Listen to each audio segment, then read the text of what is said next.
கடலூர் சிப்காட் தொழிற்சாலை விபத்து எதிரொலியாக 2 அதிகாரிகள் சஸ்பெண்ட் செய்யப்பட்டிருக்கிறார்கள். மாசு கட்டுப்பாட்டு வாரியம் இந்த நடவடிக்கை எடுத்திருக்கிறது.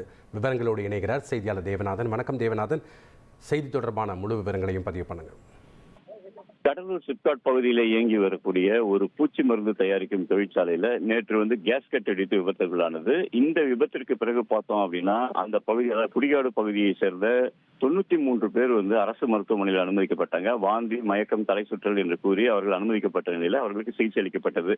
இந்த நிலையில தான் இந்த தொழிற்சாலையில இன்று ஆய்வு மேற்கொள்வதற்கு மாசு கட்டுப்பாட்டு வாரியத்தின் உயர்மட்ட குழு வந்தது.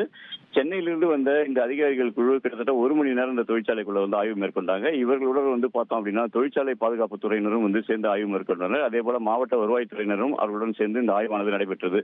இந்த ஆய்வுக்கு பிறகு கடலூரில் இருக்க மாசு கட்டுப்பாட்டு வாரிய அலுவலகத்தில் ஒரு ஆய்வு கூட்டம் நடைபெற்றது. அந்த ஆய்வு கூட்டம் தற்போது நிறைவடைந்த நிலையில அந்த கடலூர் மாசு கட்டுப்பாட்டு வாரிய இணை தலைமை சுற்றுச்சூழல் பொறியாளர் செந்தில் விநாயகம் மற்றும் சுற்றுச்சூழல் பொறியாளர் தமிழ் ஒளி ஆகிய இருவரையும் சஸ்பெண்ட் செய்து மாசு கட்டுப்பாட்டு வாரியம் தற்போது நடவடிக்கை எடுத்திருக்கு.